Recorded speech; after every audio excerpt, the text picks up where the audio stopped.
O câncer de pele responde por 33% de todos os diagnósticos dessa doença no Brasil. A cada ano, o Instituto Nacional do Câncer registra cerca de 185 mil novos casos. Mais raro e letal, o melanoma é o tipo mais agressivo do câncer de pele e registra 8.400 casos anualmente. Segundo a Organização Mundial da Saúde, a estimativa mais recente aponta que foram registrados 19 milhões de casos da doença, com pelo menos 10 milhões de óbitos. É exatamente esse tipo de câncer que está na mira dos pesquisadores. Uma vacina desenvolvida pela farmacêutica Moderna está em última fase de testes e deve chegar ao público em 2025. Essa etapa dos testes do imunizante envolve cerca de 1.000 voluntários que foram selecionados em centros de saúde de 25 países. Essa fase 3 de testes, isso pode durar mais de um ano, então ainda leva um tempo. E a ideia, se der certo, é expandir esse tipo de tratamento conjunto para outros tipos de câncer também, como o câncer de pulmão, por exemplo. O imunizante da Moderna é o que a gente chama de vacina terapêutica. Diferente das vacinas convencionais, que tentam prevenir enfermidades,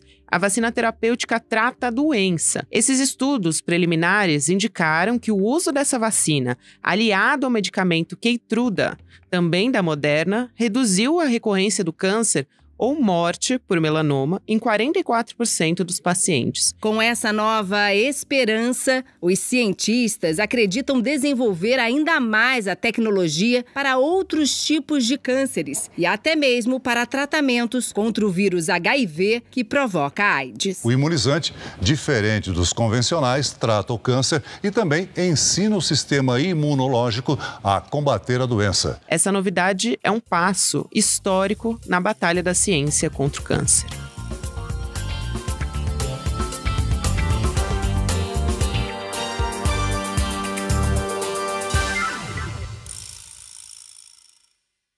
Segunda-feira, 18 de dezembro de 2023.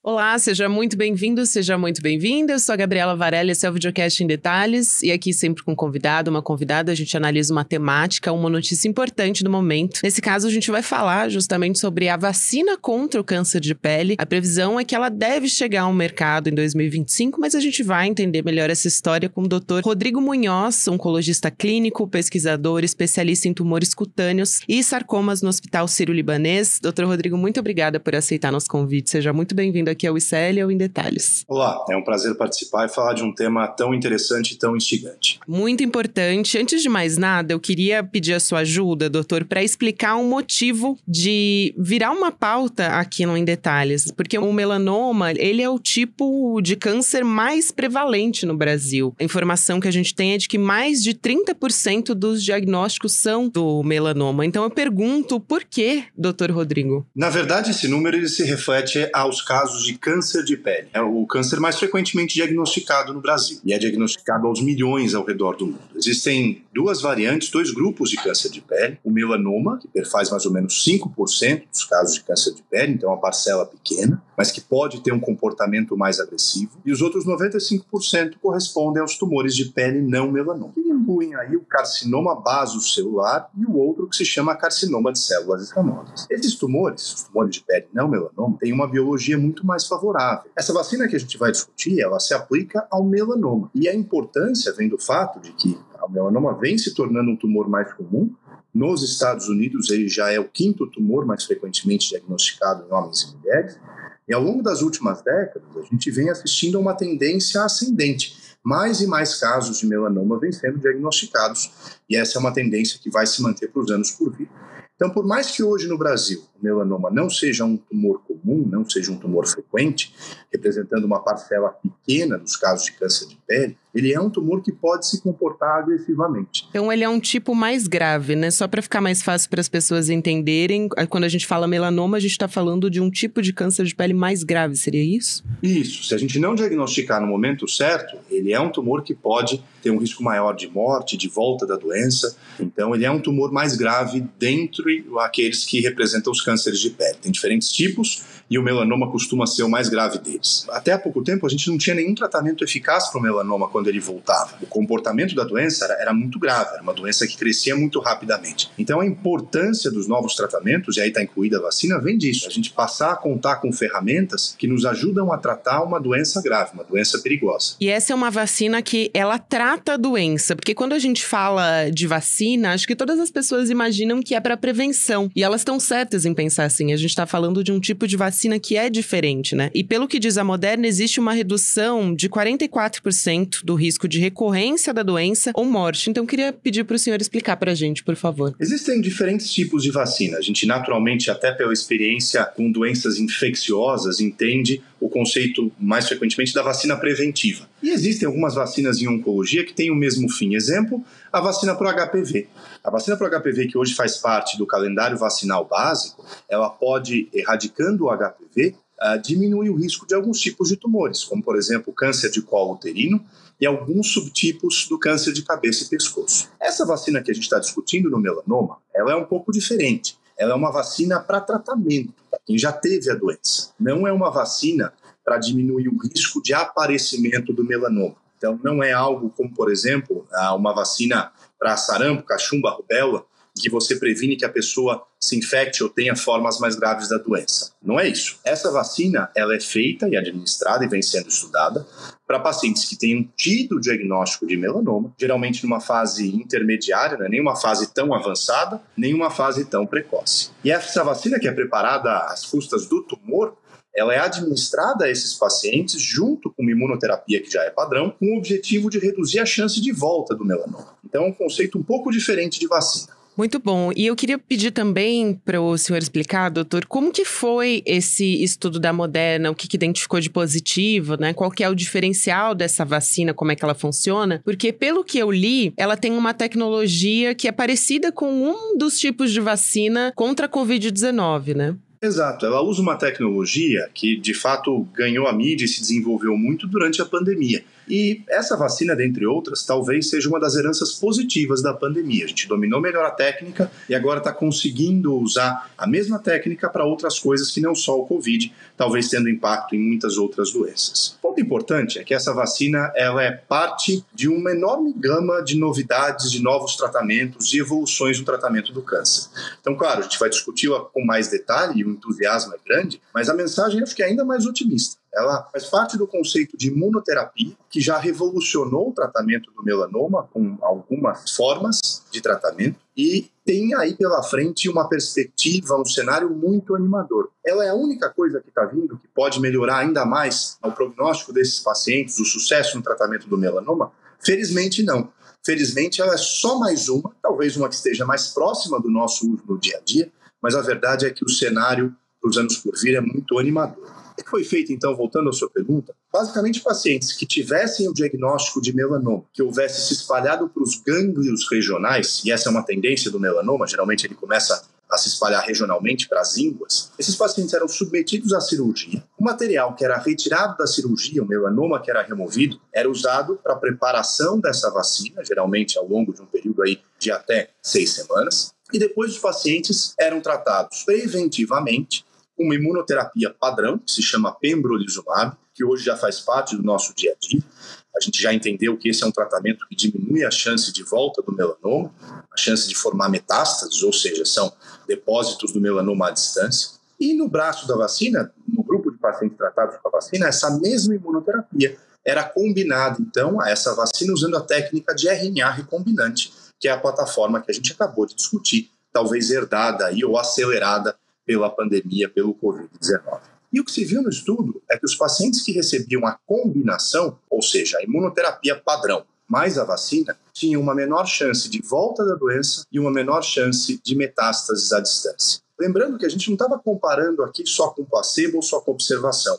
A gente já estava comparando com um tratamento eficaz que era a imunoterapia padrão. Entendi. E no que ela se diferencia? Porque eu até anotei aqui, achei muito interessante que o senhor disse que essa vacina, ela faz parte do conceito de imunoterapia. E justamente eu queria entender a diferença de tratamentos. A gente está falando, por exemplo, de imunoterapia, a gente está falando de vários outros tipos de tratamento contra o câncer que as pessoas querem entender se é menos invasivo, se é mais invasivo. Na verdade, a gente caminha para que essas tecnologias sejam cada vez menos invasivas para o paciente, para que eles tenham menos efeitos colaterais. Então, é bastante interessante a gente entender como que ela se comporta em relação aos outros tratamentos também, né, doutor? A gente tenta organizar as nossas caixinhas ou modalidades de tratamento contra o câncer. A primeira que surgiu foi a cirurgia, já há muitos séculos atrás. Mais recentemente, a radioterapia ganhou espaço. Então, a gente muitas vezes podia operar um câncer e antes ou depois fazer uma radioterapia para aumentar a chance de sucesso do tratamento. Ao longo ali da Segunda Guerra Mundial, a quimioterapia nasceu. E a partir do final dos anos 40, começo dos anos 50, a gente passou a contar então com aquilo que foi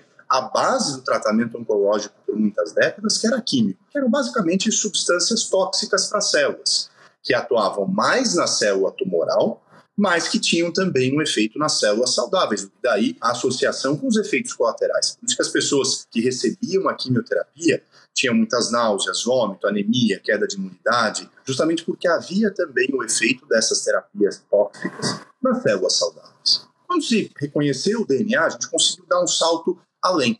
A gente conseguiu, primeiro, classificar os diferentes tipos de tumores em função das diferentes mutações, as diferentes alterações do DNA, e a gente, de fato, conseguiu trazer para o nosso dia a dia do tratamento oncológico um conceito antigo que buscava tratar células tumorais de forma dirigida, que era o conceito da terapia-alvo, talvez poupando as células saudáveis. Isso, de fato, se traduziu num sucesso a partir do final dos anos 90, começo dos anos 2000, com, então, a associação da terapia-alvo ao nosso arsenal. Um conceito de chave-fechadura.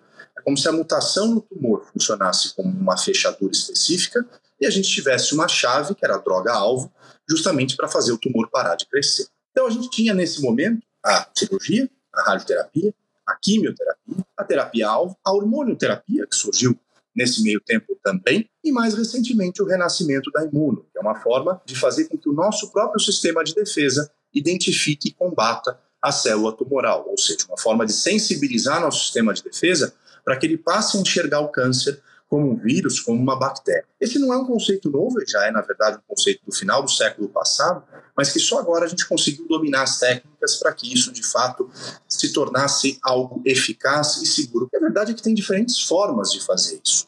Existem moléculas, drogas, que soltam os freios do sistema imunológico. Existem as vacinas. Existem as terapias celulares adotivas, em que você manipula a sua própria célula de defesa para que ela exerça melhor a função de patrulhar o organismo, de combater o tumor. Existem substâncias inflamatórias que podem sensibilizar o sistema de defesa, dar um chacoalhão no nosso sistema imunológico, causar uma tempestade inflamatória nele, para que ele se torne ativo contra o tumor. E aí a gente passa a contar, então, com esses pilares. A cirurgia, a rádio, a químio, a hormônio, a terapia-alvo e, mais recentemente, a imunoterapia. E essa é uma vacina ainda em fase experimental. Ela vai passar ainda por um estudo maior, que é o de fase 3, e isso, inclusive, também é algo que as pessoas ficaram mais familiarizadas durante a pandemia. Como é que funcionam essas fases de vacina experimental? Para que vai servir essa etapa? Quantas pessoas vão participar desse estudo? Qual que vai ser a importância dele? E se essa é a última fase para daí começar a aplicação? E aí, acho que daqui a pouco a gente pode começar a falar. Eu queria também tratar um pouco sobre como os organismos, as entidades de revisão de vacinas e de medicamentos estão tratando essa história, mas primeiro queria falar sobre as etapas do processo experimental dessa vacina. De fato, essa vacina está agora sendo testada na última etapa do desenvolvimento clínico, esse é o termo de toda essa jornada, desde que uma droga ou um remédio ou uma intervenção é inventado, pensado, até que ele possa ser usado clinicamente. Então a gente começa isso pelos estudos que não envolvem seres humanos, que são chamados estudos pré-clínicos, que são aqueles feitos em laboratório, alguns com modelos animais, outros com linhagens celulares. Aí a gente passa para as etapas clínicas do desenvolvimento, e etapa clínica é sinônimo de envolvimento de seres humanos nas pesquisas. Primeiro, a gente quer ter certeza de que uma droga, uma intervenção, uma cirurgia, não faz mal. Esse é o estudo de fase 1. A gente tem por foco no estudo de fase 1 avaliar a segurança da droga. ter certeza de que ela não vai ser pior do que a própria doença, vai trazer muitos efeitos colaterais. Habitualmente, no estudo de fase 1, são tratados menos pacientes para chegar à conclusão de se uma droga ou uma intervenção é segura ou não. Aí a gente passa para um estudo de fase 2, e os resultados atuais dessa vacina vêm de um estudo de fase 2. É um estudo intermediário, em que a gente continua pesando e tendo um foco na segurança, mas busca entender melhor se de fato essa estratégia, esse tratamento, essa intervenção tem um efeito contra o tumor. Existem diferentes modelos de estudo de fase 2, e esse que a gente está discutindo na vacina é o que a gente chama de estudo de fase 2 randomizado. Ou seja, parte dos pacientes foram tratados com a vacina mais a imuno, parte foi sorteada só para receber a imuno. Mas, de fato, especialmente no cenário em que a gente já tem terapias padrão, a gente precisa de um passo adiante, que é o estudo de fase 3, que é a etapa atual de desenvolvimento dessa vacina, em que algumas centenas de pacientes são testados, incluídos, e nesse estudo de fase 3, basicamente, a gente tem o mesmo desenho, em linhas gerais, do estudo de fase 2, pacientes com melanoma que começou a se espalhar regionalmente depois da cirurgia, sorteados, isso é sinônimo do termo randomizados, para receber a imunoterapia padrão com pembrolizumab ou a imunoterapia mais a vacina. Se a gente conseguir confirmar de fato que nesse estudo de fase 3 a combinação envolvendo a vacina é melhor do que o tratamento padrão, aí a gente passa a ter os dados necessários para partir para aprovação para uso clínico. O que é isso? A gente já cumpriu todo o ritual da investigação, chegou à conclusão que esse tratamento é seguro, tem atividade e é melhor do que o padrão.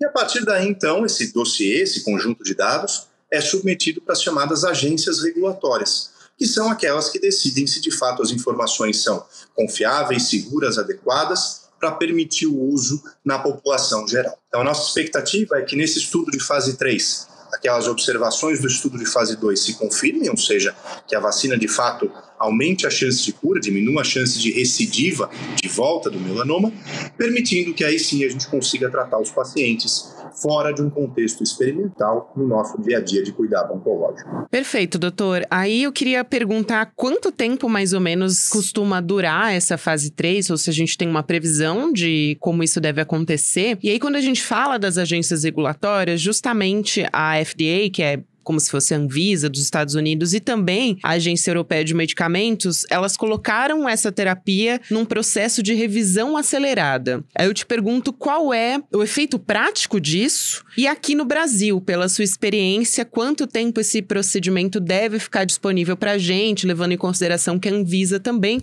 vai entrar nessa jogada, né? Bom, um estudo de fase 3, ele pode ter diferentes durações, depende um pouco do número de lugares onde ele está aberto, da condição que você está estudando. Se você está estudando uma doença mais rara, pode tomar mais tempo para que você tenha pacientes naquele cenário. E naturalmente também do entusiasmo comum, entusiasmo dos pesquisadores, dos pacientes em participar do estudo.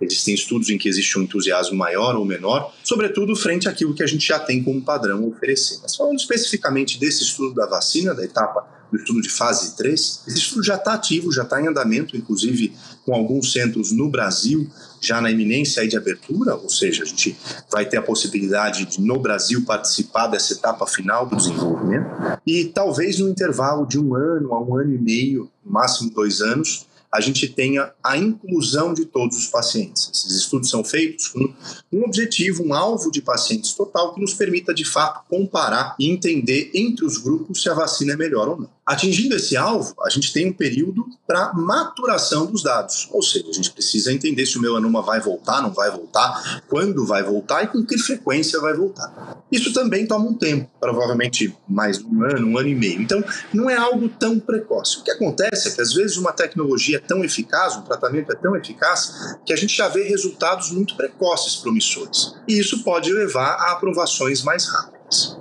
O fato dessa tecnologia ter recebido uma designação de Fast Track, ou seja, de avaliação acelerada, encurta esses tempos de avaliação e nos permite, muitas vezes, antecipar a disponibilização para a população geral. Falando um pouquinho de Brasil, a gente tem 2 componentes aí que atrasam sempre um pouco a incorporação dessas tecnologias.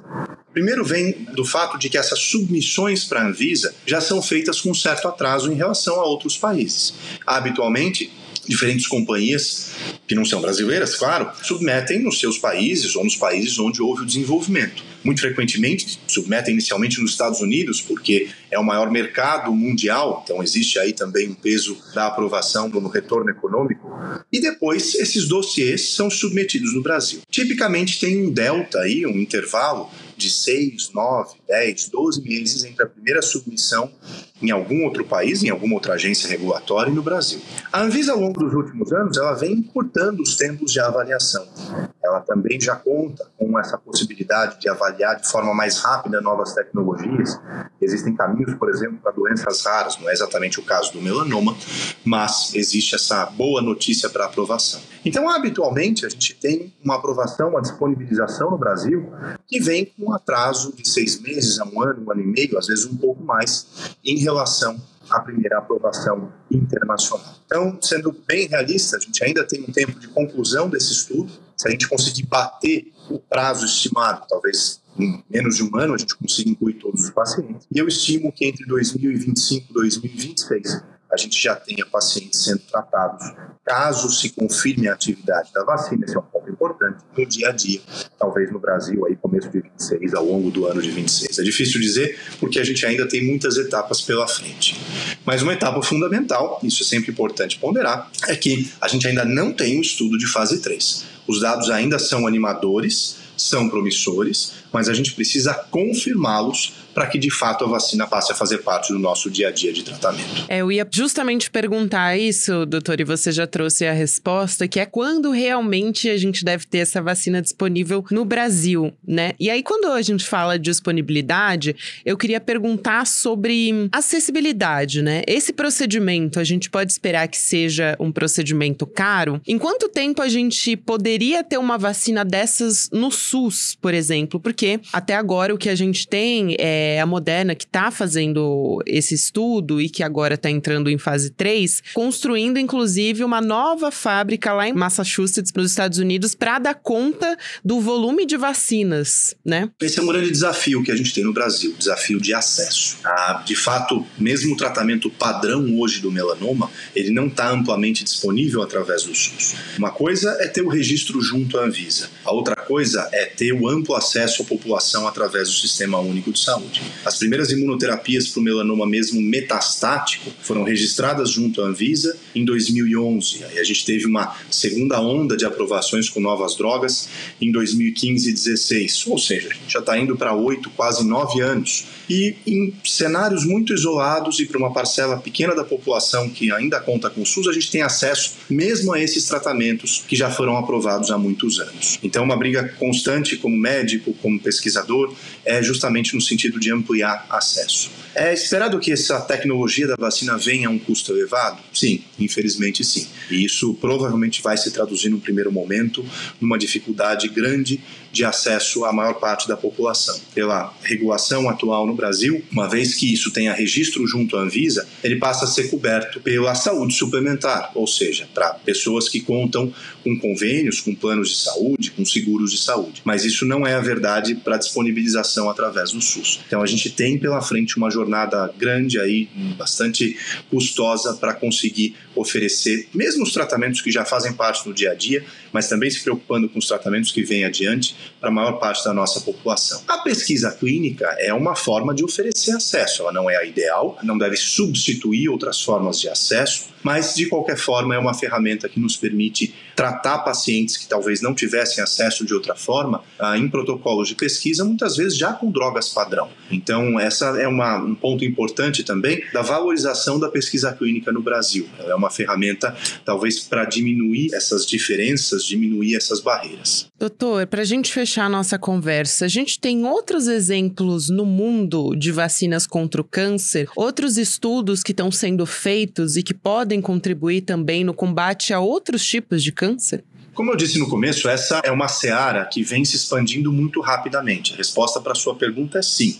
Como eu disse, a gente já tem vacina para o câncer aprovada hoje. Nós temos a vacina para HPV, vacina para hepatite, quer queira, quer não, diminuindo a infecção crônica por hepatite B, você diminui o risco de um tipo de câncer que é o hepatocarcinoma, o carcinoma hepatocelular. Existem diferentes outras vacinas, uma que foi aprovada para o câncer de próstata já em 2011, que é uma vacina para tratamento. Uma eficácia modesta, um custo muito elevado, ela acaba não fazendo parte do nosso dia a dia, mas de qualquer forma que serve de prova de conceito para a tecnologia. E da mesma forma que a gente vem testando isso no melanoma, a mesma base de uso do RNA recombinante para selecionar proteínas do tumor que possam servir de alvo para o sistema de defesa, ela pode ser replicada para outros tipos de tumores sólidos. E existem diversos outros tumores que vêm sendo investigados com a mesma tecnologia, com o uso de vacina com RNA recombinante.